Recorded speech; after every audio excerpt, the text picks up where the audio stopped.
This week on Myths and Legends, it's a story from Slavic folklore about how you can battle demons and monsters with a portable music player and how it might be okay that your child doesn't want to behead their friends.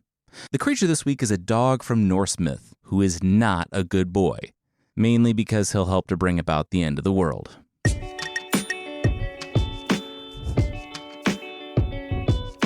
This is Myths and Legends, episode 419, Bad Air Day.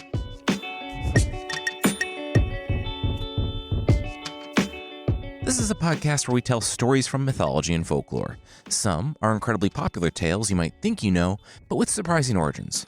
Others are stories that might be new to you, but are definitely worth a listen.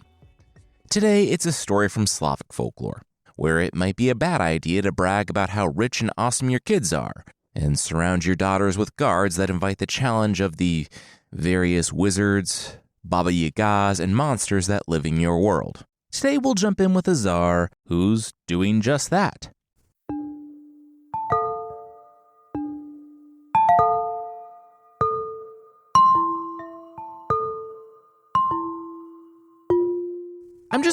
I'm concerned, my Tsar, the advisor said to Tsar Umnaya Golova, translated to Tsar Wisehead.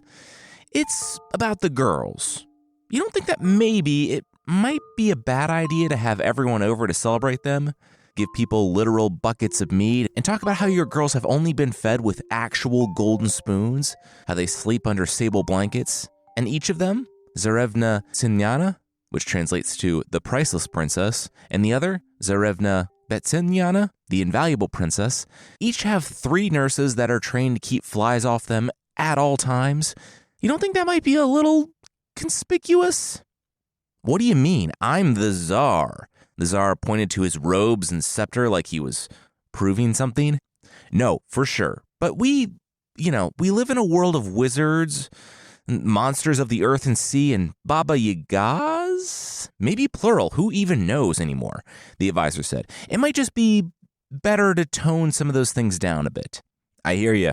More guards, more nurses, all to protect my girls. The Tsar nodded and called in the guy who could make that happen. That's not really what I was going for. I feel that's even more conspicuous. Like, that might be worse and invite challenges for someone who think they can handle what are you thinking, 77 guards or worse, someone who might not even try to fight them, the advisor warned. That doesn't even make sense, the Tsar said, and started plans to add a room next to his girls to house, basically a barracks, for a couple platoons of soldiers and just as many nurses. Good talk.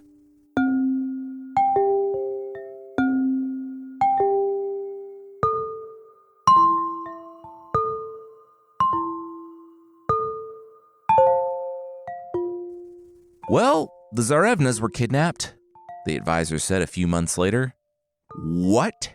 The Tsar spat out his wine. Yeah, a black cloud. A storm grew in the courtyard and swallowed them. The advisor rubbed his forehead. This is exactly what he said would happen. The 77 soldiers? What did they do? The Tsar cried. Literally fighting a cloud. What were they going to do? The Tsar's heart broke. He collapsed into tears and then, hot on his face, his tears dried. They were replaced by rage. You did this. The Tsar pointed to the advisor, who said he actually advised to do the exact opposite of this, remember? Conspicuous consumption? The Tsar didn't. It was the advisor's fault, the soldier's fault, and even the nurse's fault. The Tsar said, quote, I will deliver you all over to an evil death. You shall perish miserably in dungeons. And they did. Grief affects everyone differently. Tsar Wisehead went through the classic stages. Hunger, murderous rage, fiddle bands, croaking like a crow, and sleepiness. But time passes and sorrow with it. The story gets poetic, saying that the life of a person is like a woven tapestry. The light with the dark. I mean, it kind of papers over the nearly 100 people he had killed as punishment, but whatever. Then, a few years later, a baby's cries echoed through the halls of the palace. Prince Ivan was born. He grew up and quickly was the pride of his father, though there was something unsettling about the young man. Quote, One thing only weighed upon the heart of Tsar Wisehead. Good and beauteous was Tsarevich Ivan, but there was nothing in him of the heroic valor or the knightly skill. He did not tear off the heads of his comrades, nor break their arms and legs. He neither loved to play with lances of Damascus steel, nor with swords of tempered metal. It just goes to show how times have changed, because I am actually super happy that our son, like Ivan, amazes us with his wit and wisdom and doesn't, tear the heads off his friends or break their arms and legs. Different strokes, I suppose.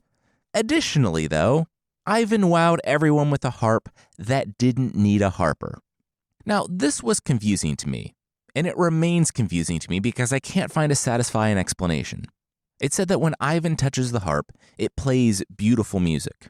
When I touch a player piano or even an iPhone, it also plays beautiful music, but I guess Ivan was the harp guy, and everyone loved his playing that wasn't really his playing.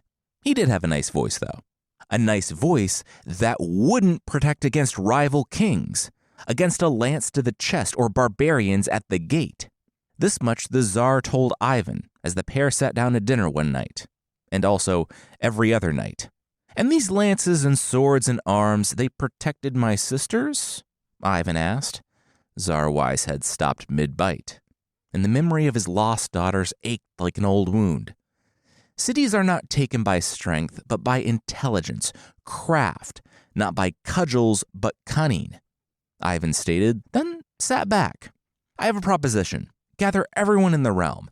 Tell them to bring their Damascus blades, their iron lances and glowing darts, and return with the princesses. I will use my intelligence and my voice. If I find them and bring them home, you will never ask me to be something I'm not again. If someone else does so, then I will give him my birthright, and you will have a son who can carry on your violent legacy. The Tsar saw no downside in this, and called his knights and nobles. All right, who wanted to win rule over the land and pick of the princesses when he rescued them? The knights backed up and subtly stepped behind the second row of knights, who themselves backed up and went behind the third row until, at the back of the room, a wall of compressed knights who couldn't go any farther desperately searched for the door. Really, no one. For all the mighty warriors present, they didn't want to go up against a wizard, or whatever it was, who could kidnap people with a cloud. I'll go, the voice of Tsarevich Ivan rang out beside the Tsar. Yeah, I bet you will, the Tsar sighed. All right, it's one quest. What do you need, 100,000 warriors? The text actually does that Lucille Bluth thing, by the way. Nope, I'll just take my harp. And nothing else, Ivan declared. The Tsar said got it. He'd get his son outfitted with a sword and armor, and he would set out with that harp of his. Nope, none of that, Ivan said, just the harp. Loud and clear, a dozen mounted warriors, and you and the harp will get right on that. The Tsar clapped, but Ivan stopped him again. No, just the harp. Okay, you, a small knife, a walking stick that could be used as a club, a spoon? Can you kill brigands with a spoon? The Tsar shook his head to Ivan's continuing disapproval. Nothing, really. Just my harp. Ivan raised his harp. The Tsar breathed deeply. Just the harp. Great. Ivan gave the terms. 3 years to find his sisters, and if he didn't return in that time, the Tsar could name whoever he wanted to be the successor. And the Tsar said it was an absolute monarchy. He could do that at any time, but sure, he commended his son for his seemingly brave choice, and then spent the rest of the week trying to understand the difference between bravery and foolishness.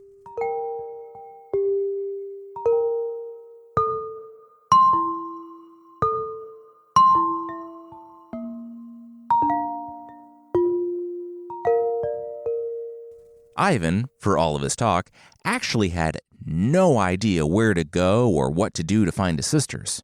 So he picked a direction and started walking. He walked for days across the grassy fields, laying by the fire and looking up at the stars at night. He soon came to a dense forest, and cracking and rumbling, weighing what he was hearing, he knew it wasn't a bear or a boar, at least any bear or boar anyone had ever seen. Nothing was that big. When he saw a tree fly from the forest, high up in the clear blue sky, and dent the plains outside, He knew he wasn't dealing with anything of this world. He was afraid. Yeah, the story actually talks about how scared he was. His eyes filled with fear as he entered the forest, but he consoled himself. A man must die once, but no man could die twice. Besides, his sisters were out there, and weird supernatural stuff, while not necessarily related to the cloud that had kidnapped them, was a step in the right direction, even if it was a terrifying one. The second step, into the forest, was actually the more terrifying one, because, in there, 2 wood demons fought. Now, I don't know if there are different designations of demon, like how in D&D and the Elder Scrolls there are different elves and dwarves. There probably aren't, because in looking up Slavic wood demons, I found the play by Chekhov called The Wood Demon, which also has the name Leshy, which was a creature of the week way back in episode 30A. In their humanoid form, they have a green beard, green hair, boots are on the wrong feet, and they have pine cones in their hair. So in this, it's probably 2 Leshy out in the forest.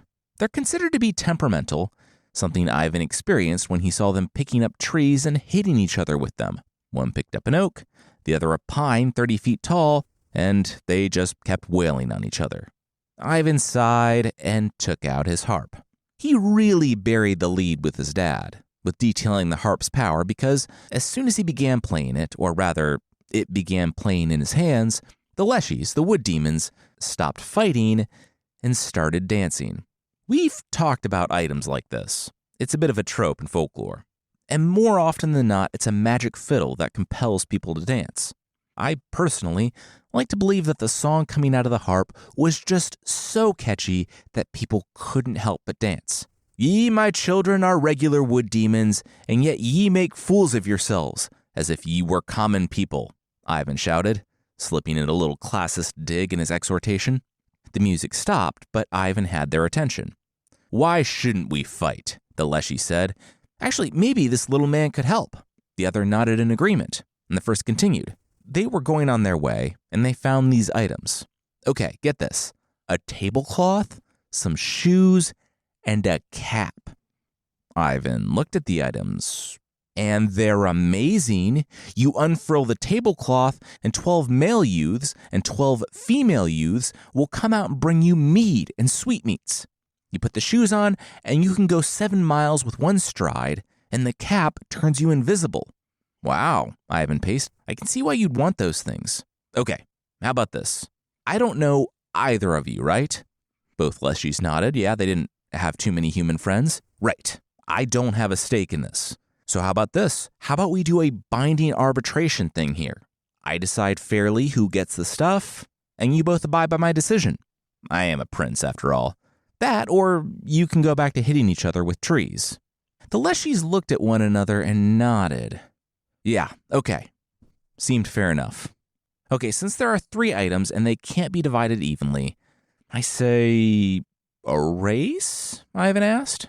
Ivan gestured to the edge of the forest, where he had just come from, and pointed off to the trail in the distance. He said the first demon to make it to that trail, the one that ran parallel to the forest, about a half-mile away, could have all the items. The Leshies looked at the trail in the distance, looked to Ivan, looked to each other, and bolted. As soon as they were gone, Ivan folded the tablecloth and tucked it beside the harp in his bag, put on the shoes, and donned the cap, disappearing, for the Leshies at least, forever.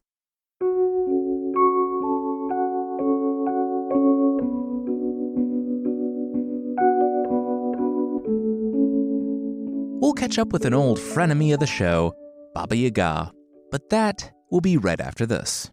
It's fall. Leaves are changing, pumpkins are everywhere and in everything, spookiness. I wait all year for this, and then, oh no, it's December 20th and I haven't thought about gifts at all. Now is the time. I know, it feels early, but when it comes to gift shopping, it's either early or entirely too late. There is no middle. Look, I don't make the rules, I just survive them too. What if there was a way to get your shopping done but actually enjoy it? Uncommon Goods makes holiday shopping stress-free and joyful, with thousands of one-of-a-kind gifts you can't find anywhere else. They have something for everyone. Moms and dads, teens, history buffs, football fans. I have a friend who's a D&D and national parks nerd, so I found a cool handmade dice tower and a book on the legends and cryptids of the national parks. And you can feel good about buying from Uncommon Goods because not only do they give back $1 to a nonprofit partner of your choice, but you're also supporting artists big and small. The other side of that is that those artists sometimes hand make items in small batches, so you might want to catch them before they run out this season. So shop early, have fun, and cross some names off your list today. To get 15% off your next gift, go to uncommongoods.com/legends. That's uncommongoods.com/legends for 15% off. Don't miss out on this limited time offer. Uncommon Goods. We're all out of the ordinary. It's fall, technically. It was almost 90 degrees Fahrenheit here the other day, so someone should tell the weather that it's fall, but it will get colder. The great thing about Quince is that they have all the essentials for any weather. Whether it's this fake-out summer epilogue we have going on, or a cool October evening. I recently ordered the Cotton Peak knit overshirt for those nights around the fire when you just need a little something extra but don't want to wear a big coat or a jacket. It looks super comfortable and breathable. I also got some organic mid-weight French Terry Slim joggers because I realized that everyone has cool, stylish sweatpants but me. So now I have cool, stylish sweatpants too from Quince, but for way less. And that's one of the things that helps Quince stand out. They have the same high-quality stuff as other luxury brands, but for a fraction of the price. My personal favorite, even more than looking as effortless and stylish as Quince can make me look, is that they partner directly with top-tier ethical factories and cut out the middlemen, delivering luxury at half the price. Find your fall staples at Quince. Go to quince.com/legends for free shipping on your order and 365-day returns. Now available in Canada, too. That's QUINCE.com/legends to get free shipping and 365-day returns. Quince.com/legends.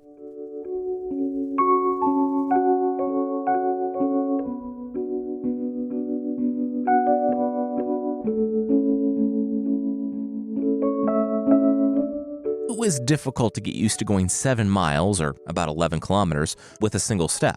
There was a lot of stepping forward and watching the countryside zip by from one side, stepping back and then watching it from the other side. He didn't know exactly what he was looking for, but thought he would know it when he saw it. And he saw it. He overshot it by about 2 miles and had to walk back, but thought the 500 miles he had traveled that afternoon, thanks to the shoes, more than made up for it. When he saw the fence made out of human bones, with skulls whose eyes glowed like fire, he figured he was in the right place. "Izbushka," he cried to the house before him, standing on what appeared to be yellowed trees. "Turn around and put your back to the forest." At that instant, the trees lifted, revealing the talons that had been hooked into the earth below. The ground rumbled as the hut turned, revealing the door and her. Baba Yaga's sharp, rusted iron teeth glimmered into a smile. A Tsar's son at her door. Why had he come here, so far out into the wilderness, so far from safety? Ivan climbed it to her door and shook his head. Quote, "Oh, thou senseless granny!" He clasped her bony shoulder as he strode past her into the house. "Thou shouldst feed me well first, and only after that shouldst thou begin to ask questions. There's a certain confidence that, admittedly, I don't possess, where you can walk into the house of a cannibalistic witch known for killing and eating travelers, call her granny, demand that she make you lunch, and actually have her do it. Granted, she might have just been humoring the brazen young man because, after she had her lunch, he wouldn't be able to answer any questions ever again. He said, as his teeth pulled the oven-warmed bread, that he was seeking his sisters.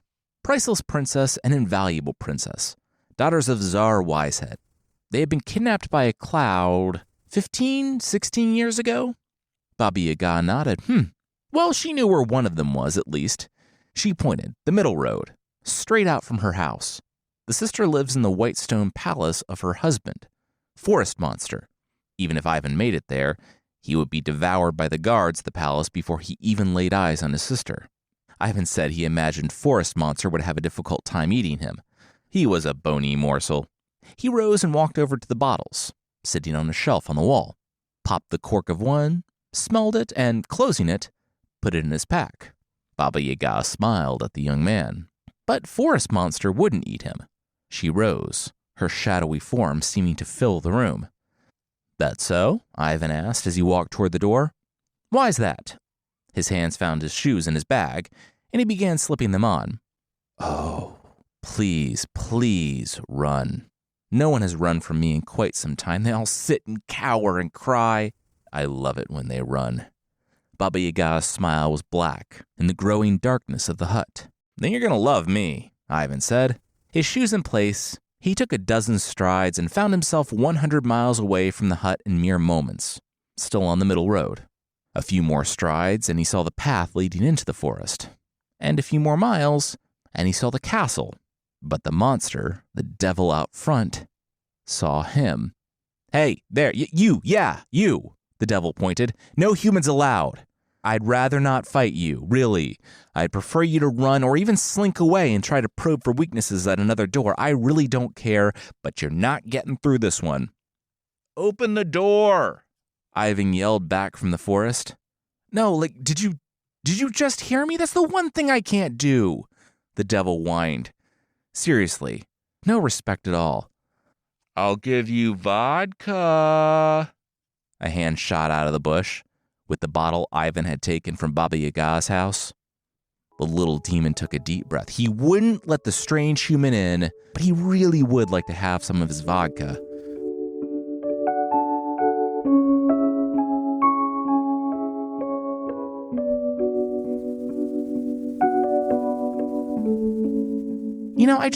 Sometimes I feel like Forest Monster doesn't respect me. The demon took a swig and passed the bottle back to Ivan. What do you mean? Ivan pretended to take a drink and passed it back. Okay. You know what this door is? It's a trap. It's a whole hallway full of traps. You walk through this door, you get skewered in 5 different ways before you get set on fire or face the torrent of boiling oil, and that's even before the clubs. The demon took another swig and passed it back. Ivan could see where this was going. And most days, I don't think about it. I try to be good at my job, but sometimes when I'm staring at the ceiling and trying to go to sleep, the thoughts come. And if I'm really honest with myself, I know why I'm here. Forest Monster wants the heroes to make it through this door.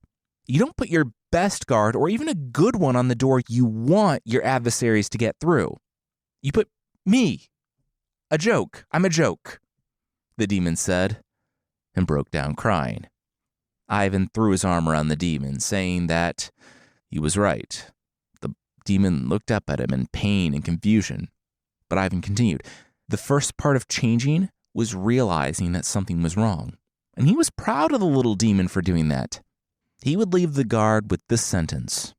What was a forest monster but a little demon who took a chance? Ivan winked at the demon guard, who nodded with a tearful smile, thanking the prince. Ivan stood and walked off. That guy's issues aside, and sidebar, most of that's in the text. He does get the demon drunk, and the demon tells him about the trap hallway. But anyway, that guy's issues aside, Ivan acknowledged that it was good that he wasn't going through that door. He found a spot on the wall with some vines snaking up, and began his climb. Once he made it over the wall, it wasn't 10 minutes of walking over what he imagined, from the heat and all the funhouse monster sounds, was the murder hallway that he spotted his sister in the tallest tower. Putting on the invisibility cap, he snuck up until he was at her door. Both of them knowing who the other one was at once, the priceless princess hugged the brother she didn't know existed. But she worried. Her husband, Forest Monster, would be back soon. Where could she hide him? She looked around her ornate cell, and Ivan said, Where indeed, for I am no needle. His sister shook her head. What did that mean? It means I'm bigger than a needle, Ivan laughed. It's a joke. No, I know you're bigger than a needle, but how is that funny? Priceless kept looking for any space big enough for him to squeeze in. It's because I'll be hard to hide, Ivan laughed again, before his sister saw him place the cap on his head and vanish. Oh, cool, you have an invisibility cap. Maybe lead with that next time, Priceless groaned. Wow, do you have no sense of humor? I was just joking. We'll be fine, Ivan said from the corner. Oh yeah, I'm sorry. My sense of humor didn't develop because I've been in this room since I was kidnapped when I was a preteen by a forest monster, Priceless yelled. Yes, she heard from the hallway behind her, spinning to see the smoke take the grotesque form of her husband, Forest Monster. The being strode into the room, sniffing the air. The guard, the bad one, is drunk again, which actually means he's doing a good job. Still, most of the time people try his door, but it remained unopened. I worry that someone climbed my walls. His glowing red eyes zeroed in on Priceless. And that's my problem because I followed the scent of human here, he said, scanning the room. Yeah, human, here, me. Priceless looked him in the eyes. What was he doing? He didn't get enough enjoyment out there harassing the world outside the walls that he had to come in here and torment her, too? Oh, I'm sorry your beautiful cell is such a torment. But know that I would never harm you, my love. I'm hungry. I want to feed. And I know he's here, Forest Monster growled. You're right, a voice came from the corner, and Ivan appeared, doffing the cap. But I'm a bony morsel, Ivan laughed. Don't worry, I'll manage. The Forest Monster salivated, but before he could stride across the room, Ivan slipped the handkerchief from his pocket and put it on the table, where it unfurled into a tablecloth. In an instant, 12 young people, men and women, rushed in, placing cutlery and plates. Then the steaming dishes of meat and vegetables. They deposited glasses and filled them with wine and mead, and placed seats for Ivan, his sister, and Forest Monster. What is happening? Forest Monster asked. I'm feeding you. Like I said, you wouldn't enjoy me, but you'll love what they have. If you're still hungry afterwards, I can be the dessert. Ivan tucked the napkin into his shirt and picked up the cutlery for the first course.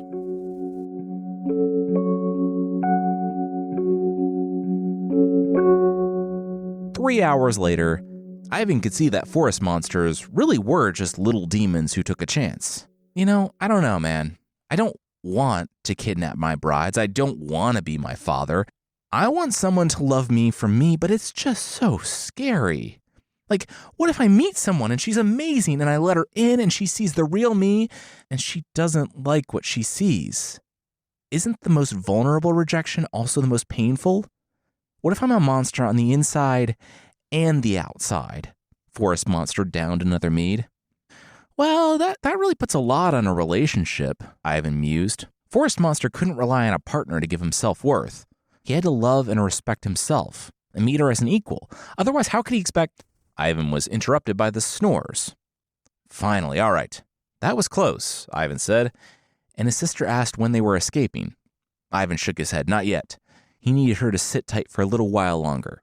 In the meantime, did she happen to know where their other sister was taken? Invaluable. Priceless did. She was with Sea Monster, and they lived in an old whirlpool in the ocean. Ivan nodded. All right. He looked his sister in the eyes as he put his shoes on and told her, no matter what, he would return. Stay strong. And in her eyes, for the first time in years, was hope. Ivan vanished with a step.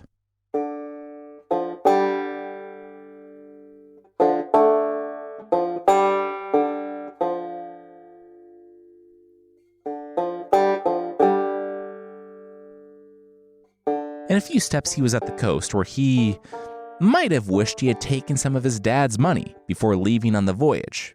Because when it comes to buying things, turns out money is fairly necessary. That is, unless you're a great storyteller. I was gonna joke that it must be nice to be able to walk up to people and tell them, no, I'm not going to pay for passage on your ship because I'm going to tell you stories and they're so good and I'm such a good storyteller that you won't even notice how long the trip takes. Like I said, I was gonna laugh that never happens, but then I actually remembered that I was asked by the New York Times a few years back to tell stories on a Mediterranean cruise, so I guess free boat rides for stories apparently is a real thing that still happens, even for fairly middling storytellers like yours truly.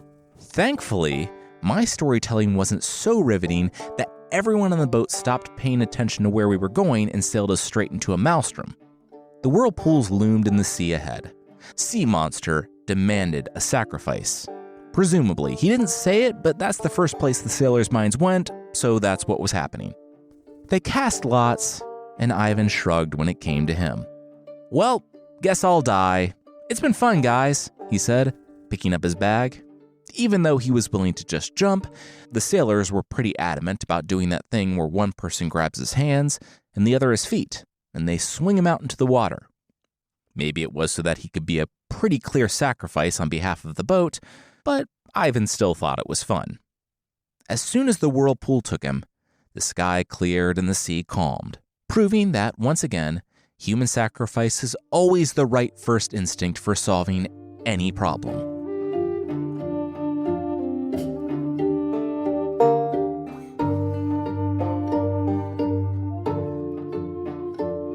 We'll see Ivan's trip under the sea, but that will, once again, be right after this. You ever wake up tired and you're like, why did I just do all that sleeping? What was even the point? It's not normal to wake up tired, and it could be a sign that you need a better mattress. That's where Ghost Bed comes in. Ghost Bed's been going for 10 years and has helped thousands of people sleep better with premium mattresses designed for cooling, comfort, and durability. Behind the brand is a team with decades of mattress-making expertise, so you know you're getting a bed that's built to last. Every Ghost Bed includes proven cooling technology to help keep you comfortable through the night. And they're backed by a 20 to 25-year warranty, so you know they stand behind what they're making. You'll also get a 101-night sleep trial to make sure it's the right fit. Think about that for a minute. We buy houses sometimes after a single showing, cars after a test drive, and you cannot send either of those back. With Ghost Bed, you get over 3 months to try it, plus fast and free shipping. Most orders arrive in 2 to 5 days, so you could be sleeping better by next week. And here's the best part. Ghost Bed mattresses cost up to 50% less than comparable brands. Real quality at a fair price. Right now, during Ghost Bed's fall sale, you can get 25% off site-wide for a limited time. Just go to ghostbed.com/legends and use promo code LEGENDS at checkout. That's ghostbed.com/legends, promo code LEGENDS. Upgrade your sleep with Ghost Bed, the makers of the coolest beds in the world. Some exclusions apply. See site for details. So our butcher box came like the day our last episode aired. So that night, I surprised Krissa and our son with a steak dinner. New York strip steaks from Butcher Box, they were phenomenal. They have a flavor to them that reminded me of the very best steakhouses that I've been to. And I had to think that maybe I haven't been having grass-fed premium beef. And that's one of the areas Butcher Box really shines. It's not just the convenience, though they do deliver over 100 premium protein choices straight to your door, and ours arrived perfectly, or their commitment to how the animals are raised, which is awesome. They're a certified B Corp. It's that you can truly taste the difference. They're committed to, like I said, grass-fed beef, free-range chicken, pork-raised crate-free, and wild-caught seafood. And for nearly a decade, Butcher Box has led the industry with meat and seafood that's antibiotic-free. It has this amazing taste that I have not found locally for me, and I would love to have some right now, but yeah, it's gone. It didn't even last 2 weeks. We will definitely be back, though. As an exclusive offer, our listeners can get free protein in every box for a year, plus $20 off your first box when you go to butcherbox.com/legends. Go to butcherbox.com/legends to get this limited time offer and free shipping always. That's butcherbox.com/legends, and don't forget to use our link so they know we sent you.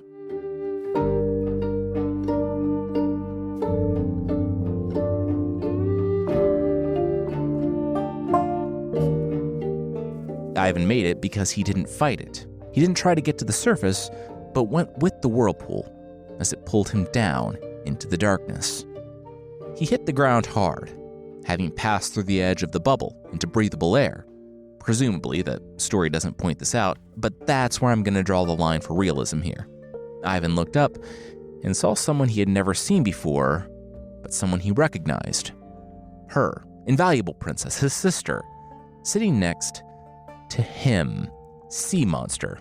The story is pretty sparse on details when it comes to exactly how Sea Monster looked, but I can't not think that he looked like Deep Sea King from One Punch Man, just probably wearing more than a Speedo.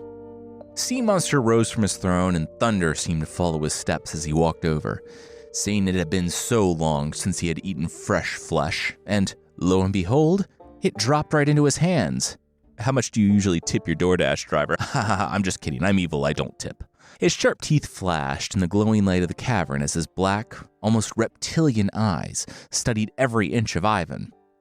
Now, I only have to decide which end to begin eating you. Hey, my name's Ivan. I'm actually your brother-in-law, and you know what? I'm just going to say it.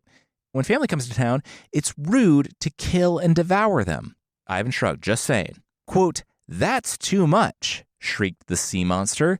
"He comes to force his own rules and regulations upon the homes of other people."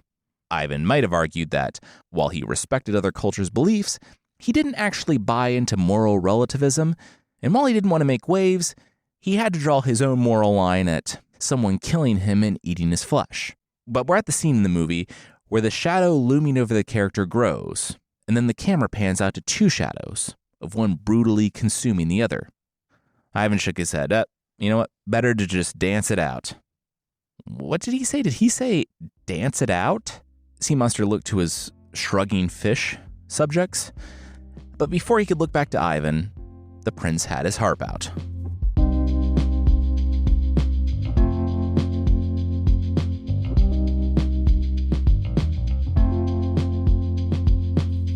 "Oh my gosh, you are just so fun, and I was about to eat this guy," Sea Monster laughed, taking a break after 2 hours of his whole hull erupting into a surprise dance party. It did sound fun, too. Everyone there, rich and poor, master and servant, all dancing and laughing together. Even a whale danced a, quote, German dance, and some carp busted out their own instruments. It really does sound fun. Now everyone was worn out, and Sea Monster clapped for his servants to get this kid whatever he wanted. Ivan was the guest of honor. After Sea Monster had fallen asleep, Invaluable leaned over. "Hey, Ivan, hi, nice to meet you. Get out of here," she whispered. Sea Monster was capricious. He would change in an instant and eat Ivan. She had seen it so many times before, he needed to leave while he could. "You're coming with me, and Priceless. Hey, also, do you know how we can free Priceless from Forest Monster? And, okay, while we're at it, free you from here?" Ivan smiled. And yeah, the only thing more surprising for me than the fact that Ivan jumped in a whirlpool not knowing how he would free his sister from the monster at the bottom of it is that it appears to be going very well. The sister was annoyed to have to make up her own escape plan, but she'll be lying if she said she hadn't thought about it every day for 16 years. Here's what he needed to do.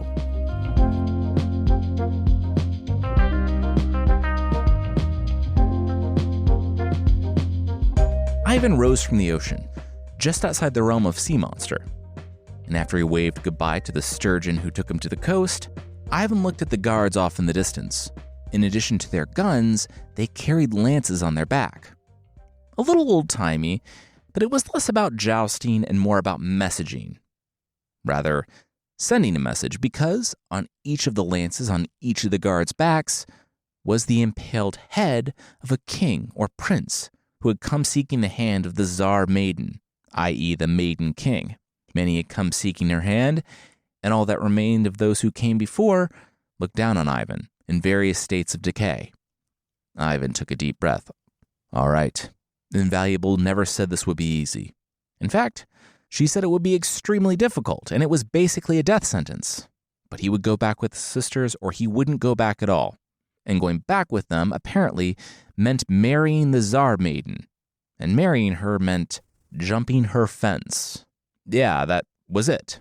Single warriors had fought until, exhausted, they died. Armies had crashed and broken against the might of the Tsar Maiden. None of them, however, had a magical, invisible cap. Ivan was over the fence in about 10 minutes, but only because he was trying to be very sneaky. Once he was in, he found himself in a magnificent garden with a cool and shimmering pool, and the Maiden King in a robe. She called her handmaids, 20 young women just like herself, saying that they were all going to bathe together right now. It's hot. See how the sun burns? But no worries. No evil eye could see them in the garden beyond their fence. Not even a fly could pass through. All right, time to disrobe, everyone. Ivan, once he realized what was happening, snatched the cap from his head. There was a difference between completing the trial and winning her hand and being invisible and watching the Maiden King bathe. She and all the other women screamed, but the Maiden King cocked her head and studied the youth. Running to her fence, she saw all of her soldiers still alive and well, sharpening their weapons and probably putting some Febreze on those heads, smiling. She said many brutal wooers had come trying to take her by force, with violence and blood. He, whoever he was, had found another way. Using his intelligence and his craftiness, he arrived as a gentle guest. The Maiden King beckoned Ivan into her white stone halls. The pair was married in a grand ceremony, and the entirety of the Tsar Maiden's realm celebrated, mainly because they loved their new ruling pair and were happy the Tsar Maiden was happy, also mainly because she opened up the food stores and the wine cellars and everyone got the week off. It was after they had been married for a little while that Ivan asked her. He had arrived with a purpose, but he found he loved her, and that purpose became secondary. It was still pressing, though. He sighed and told her about his sisters. The Tsar Maiden paced the room as she listened to the story. At the end, she nodded. Okay, she would save priceless and invaluable. When it came to invaluable, the good thing about fighting underwater was that there was no way for the enemy to staunch his bleeding wounds. And for Forest Monster, among the trees deep in the forest, no one could hear him scream. A chill ran down Ivan's spine. He could see why at least Sea Monster had been afraid of her. Was she really going to war with Forest Monster and Sea Monster? Absolutely, the Tsar Maiden said, and rang the bell. If they don't heed the edicts from my hedgehog attorney and my sparrow scribe. What? Ivan furrowed his brow as the animals came in the room. It's pretty straightforward and also very unexplained. The Tsar Maiden had a hedgehog lawyer and a sparrow scribe. The story doesn't say what their names are, but in my head they are Barrister Bristle, for the hedgehog, and Scribbles. The edicts, to the Forest Monster and the Sea Monster, promised that the Tsar Maiden would take them into custody and deliver them to a cruel death if they didn't give up the women immediately. And the monsters took the legal threat crafted by the two adorable animals seriously and released the women at once, knowing that they could do nothing to stand against the Tsar Maiden. And both women, marveling at the power of their new sister-in-law, made their way to the kingdom. While they were feasting in her white halls, Ivan penned one more letter. It was to his father, Tsar Wisehead, inviting him to dinner in Ivan's new kingdom, that he ruled with his wife as Tsar and Tsar Maiden. Ivan might have pointed out that the name was inaccurate now that they were married, but he wasn't about to tell her that. He did want to tell his father that, rather than strength and valor and violence, wit and intelligence could prevail over all. Sometimes a self-playing harp was as useful as a blade made with Damascus steel. Now that he was triumphant, he invited his father to join him, his wife, and his sisters. The banquet was ready. He folded the letter, sent his message, and went to dinner, content that he had rescued his sisters without so much as picking up a sword, relying solely on his intelligence, his craftiness, and his wife's threats of brutal violence.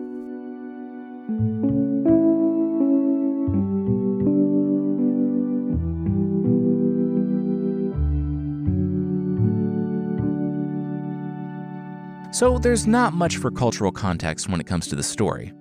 It was translated by Robert Bain in the 1890s, a British historian, from stories that came from somewhere in the Russian Empire, which at the time bordered the German Empire in the west and encompassed Finland and Poland and bordered Iran to the south. So, as we've talked about before, wide range of peoples and cultures that get kind of flattened out when the writers at the time just referred to them as Russian stories. One pretty clear value does shine through, though, and it's the value of wit and intelligence over violence and strength, and that Ivan, the protagonist, never once even touches a weapon or hurts anyone, which is actually fairly rare when it comes to stories on this podcast. Next time, it's our Halloween episode, but if you're looking for something in the meantime, check out Fictional, our podcast where we do this, but with stories from classic lit and public domain. Next week, we wrap up Season 6 with a third part of our telling of the original Wonderful Wizard of Oz. Links in the show notes.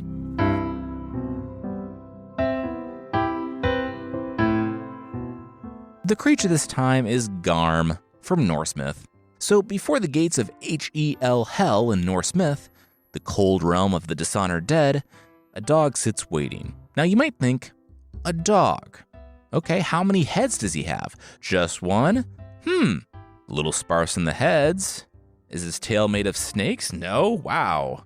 Seems a little weak compared to Cerberus in Greek myth. Well, okay, sure. But the only thing having 3 heads to guard the underworld tells people is that you need 3 heads to guard the underworld. Also, I will say that compared to the revolving door that is the Greek underworld, I've read all the sources on Norse myth, and I can't think of anyone escaping or breaking into hell. Even Odin couldn't get his son back. Garm, the dog, does have 4 eyes, though, and that's not to imply that he's wearing glasses. He also is permanently splattered in blood, which, not sure if that's something that just stays on him or if he regularly gets a fresh coat. Regardless, I have no desire to mess with him. What he hates most of all, though, are when people are unkind in life, and he will pay them back by being particularly mean to them in hell, maybe getting one of those fresh blood splatters he's so fond of. Seems a little hypocritical to hate meanness, but to respond to that meanness by being mean, but what do I know, I'm not an otherworldly dog. Apparently Garm's howl will signal the beginning of Ragnarok, the doom of the gods in Norse myth, where the disparate groups oppressed by the Aesir, the ruling gods, will voice their displeasure with the arrangement by rising up against them in a pitched battle where everyone dies. We actually covered it back in episode 88, where I looked back at it and we mentioned Garm in one sentence, but not even by name. And everyone dying includes Garm, who, in his last act, will meet the former dog lover Tyr, killing him but dying in the process. I can just picture Tyr, who had his hand bitten off by Fenrir, Loki's monstrous wolf child, confident on the battlefield, and then immediately freaking out and losing it when he saw yet another aggressive monster canine coming at him and screaming that this was his nightmare.